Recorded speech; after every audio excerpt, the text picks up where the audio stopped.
बिस्मिल्लाहिर्रहमानिर्रहीम। अस्सलामु अलैकुम वरहमतुल्लाहि वबरकातुहू। आज इंशाअल्लाह ताला मैं आपको छोटी छोटी सी ऐसे दुआएं बताऊंगी जो मेरे नबी करीम सल्लल्लाहु अलैहि वसल्लम ने हमें बताई, जिनकी वजह से उदासी चाहे बरसों पुरानी हो खुशियों में बदल जाएगी इंशाअल्लाह, और परेशानियां और गम और फ़िक्रें हर किस्म के जो भी मसाइल हैं वो दूर हो जाएंगे नबी दुआओं से इंशाअल्लाह। तो रसूलुल्लाह सल्लल्लाहु अलैहि वसल्लम ने हमें कुछ दुआएं जो बताई हैं, ये दुआएं अपना मामूल बनाइए। काना इज़ा अस्वाब अहदन हम्मुन औ गम्मुन औ सुक़बुन औ शित्ता। तर्जुमा क्या है कि किसी को गम आया, फ़िक्र ने घायल और निढाल कर दिया, बीमारियों ने लाचार कर दिया, सख्तियों की चक्की में पिस गया है, सिर्फ इतने अल्फाज बोल दे। क्या अल्फाज बोले कि अल्लाहु रब्बी ला शरीक लह। ये अल्फाज अल्लाह ताला को इतने पसंद हैं कि अल्लाह रब्बी, अल्लाह मेरा रब है। रब का मतलब क्या है कि पालने वाला है, मुश्किल कुशा है, हाजत रवा है, औलादे देने वाला है, परेशानियां, टेंशन, गम, फिक्रें सब कुछ दूर करने वाला है। कि ला शरीक ला, उसके कोई शरीक नहीं है उसका कोई शरीक। यानी हम सिर्फ उससे ही सब कुछ मांगते हैं और उसकी ही इबादत करते हैं, उसके सामने सजदा करते हैं। अगर हम प्रैक्टिकल तौर पे हमारी लाइफ ऐसी है तो फिर इंशाल्लाह इस दुआ का ज़रूर फ़ायदा होगा, क्योंकि ये नबी सल्लल्लाहु अलैहि वसल्लम के बताए हुए अल्फाज हैं। इतने अल्फाज बोलने से अल्लाह इतना राज़ी होते हैं कि गम भी, फ़िक्र भी और सख्तियाँ और बीमारियों को भी अल्लाह ताला दूर कर देते हैं। सुबहान अल्लाह। इसी तरह एक मैं आपको दूसरी छोटी सी दुआ एक और बताऊंगी जो बड़ी मशहूर है कि अल्लाहु अल्लाहु रब्बी ला उशरिकु बिही शैआ।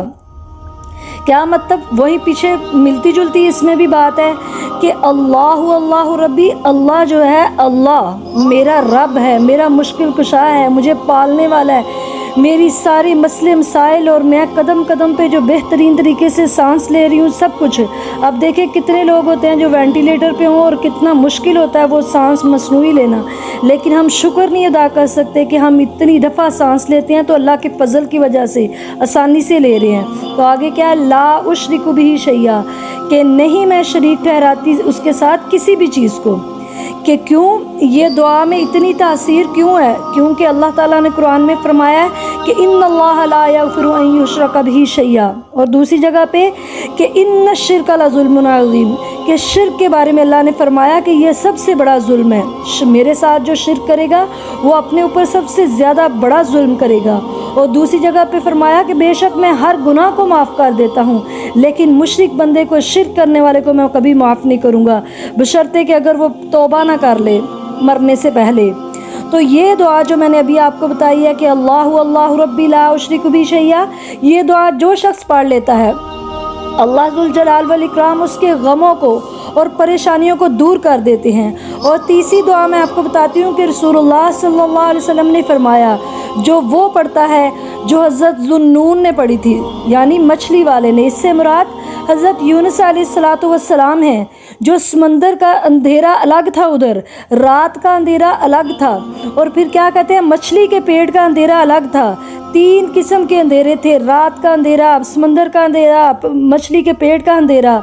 तो लेकिन फिर भी देखें कि तीन किस्म के अंधेरे एक ही लफ्ज़ अल्लाह को पसंद आया और वो दूर हो गए। कौन सा लफ्ज़?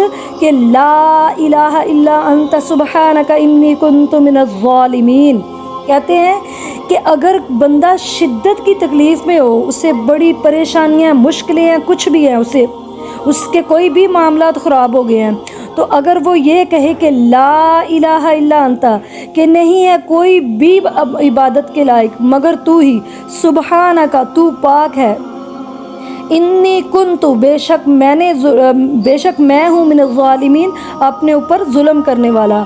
तो हज़रत यूनुस अलैहिस्सलाम अगर मछली के पेट से निकल सकते हैं, समंदर के अंधेरों से, जहाँ हमें बज़ाहिर नामुमकिन लगता है, तो क्या इससे भी बढ़ के कोई इंसान मुश्किल में हो सकता है?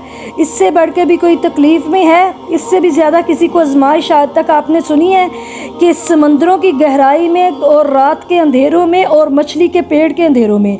तो आप इसको कोई भी मुश्किल पड़ जाए, दिल से तर्जुमा जहन में रखते हुए कि अल्लाह अगर तू हज़रत यूनुस अलैहिस्सलातु वस्सलाम को मछली के पेट से और समंदर के अंधेरों से सलामत निकाल सकता है, तो मेरी परेशानी तो तेरे सामने फिर कुछ भी नहीं, क्योंकि तेरे लिए तो कोई مسئلہ بھی حل کرنا کوئی مشکل نہیں ہے، تو یا اللہ میرے بھی معاملات کو درست فرما۔ آگے اللہ کے رسول صلی اللہ علیہ وسلم فرماتے ہیں کہ لم يدع بها رجل قطع الا استجاب اللہ لذالک، اس بندے جس بھی مقصد یا پریشانی کے لیے یہ دعا پڑھی اس بندے نے، تو اللہ تعالیٰ نے اسے کبھی محروم نہیں کیا۔ یہ رسول اللہ صلی اللہ علیہ وسلم کے فرمان ہے کہ کان اذا رعاہ شیء، آپ کو بھی جب بھی کوئی پریشانی ہوگی تو آپ صلی اللہ علیہ وسلم یہ دعا بھی پڑھتے کہ یا حی یا قیوم برحمتک استغیث۔ یہ جو میں جتنی بھی دعائیں بتا رہی ہوں یہ نماز کے بعد تو آپ لازماً پڑھیں۔ وہ دعا مانگنے کا طریقہ میں نے پہلے بھی بتا چکی ہوں کہ آپ سورۃ الفاتحہ پڑھیں، پھر درود شریف پڑھیں، پھر اندر جون سی مزید دعائیں مانگیں، پھر اینڈ پہ درود شریف مست پڑھیں تو انشاءاللہ تب دعا قبول ہوتی ہے، ٹھیک ہے نا۔ تو اگر آپ یہ سارے کلمات چلتے پھرتے پڑھیں، آپ پریشانی کی حالت میں ہیں کہ یا حی یا قیوم برحمتک استغیث، کہ اے ہمیشہ سے زندہ اور اے سب کو تھامنے والے، یا اللہ تو ہی ہے سب کو تھامنے والا، برحمتک استغیث، تیری رحمت کے صدقے میں تجھ سے فریاد کرتی ہوں، جو بھی مطلب بندہ مانگے یا بندی مانگے۔ تو پھر اس طرح کر کے مائنڈ میں رکھتے ہوئے پوری عاجزی سے پوری انکساری سے کرے تو انشاءاللہ اللہ تعالیٰ وہ اس کی جو مشکل ہے حل کر دیں گے۔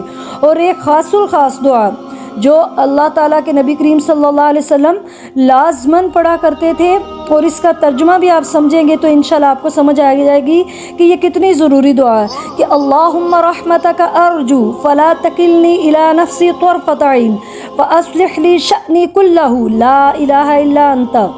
اللہم رحمتک ارجو، کہ اے اللہ میں تیری رحمت کی امیدوار ہوں، فلا تکلنی الی نفسی طرفۃ عین، بس نہ تو مجھے آنکھ جھپکنے کی مانند بھی میرے نفس کے حوالے کرنا، کیونکہ یہ جو نفس ہے، یہ شیطان جو ہے، یہ مجھے بار بار ورگلاتا ہے برائی کی طرف، ناشکری کی طرف، گناہوں کی طرف، اور ہر وقت مجھے غلط راہ پر لگاتا ہے، اس لیے مجھے آنکھ جھپکنے کی مانند بھی میرے نفس کے حوالے نہ کرنا۔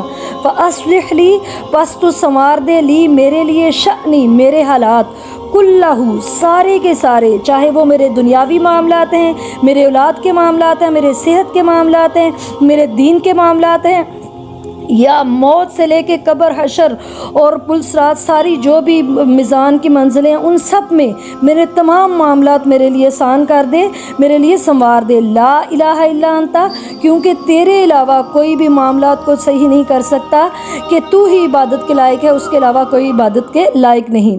یہ الفاظ پڑھنے والا کبھی کمزور دل نہیں ہو سکتا، کہ وہ مایوس نہیں ہوگا۔ انشاءاللہ تعالیٰ اگر کوئی غم پہنچا ہے تو وہ انشاءاللہ اس کو آسانی سے مطلب اللہ پہ امید رکھ کے اس معاملے کو سے نکل سکتا ہے۔ رسول اللہ صلی اللہ علیہ وسلم اس لیے یہ دعا کثرت سے پڑھا کرتے تھے کہ اللہم انی اعوذ، اللہم انا میں کہوں گی تاکہ ہم سب کے لیے کہہ لیں کہ اللہم انا نعوذ بک من الہم والحزن ونعوذ بک من العجز والکسل ونعوذ بک من البخل والجبن ونعوذ بک من غلبۃ الدین وقہر الرجال، کہ اے اللہ غموں سے ہم تیری پناہ مانگتے ہیں، اور ہر قسم کی فکر سے بھی تیری پناہ مانگتے ہیں، عاجزی سے، سستی سے ہم تیری پناہ میں آتے ہیں، اور مجھ پر کوئی غالب آئے اس بات سے بھی ہم تیری پناہ میں آتے ہیں، اور فقیری محتاجی سے بھی تیری پناہ میں آتے ہیں، اور قرضے کے غلبے سے بھی تیری پناہ میں آتے ہیں، اور یا اللہ یہ جو انسانیت ہے، دوسرے انسان مجھ پر غالب آ جاتے ہیں، مجھ پہ ظلم کرتے ہیں، میں انسانوں کے ظلم سے بھی تیری پناہ میں آتا ہوں۔ تو دیکھیں کتنی زبردست دعائیں ہیں، ان کو اپنی زندگی میں آپ فالو کریں چلتے پھرتے، تو انشاءاللہ ساری مشکلیں آسان ہو جائیں گی۔ السلام علیکم ورحمۃ اللہ وبرکاتہ۔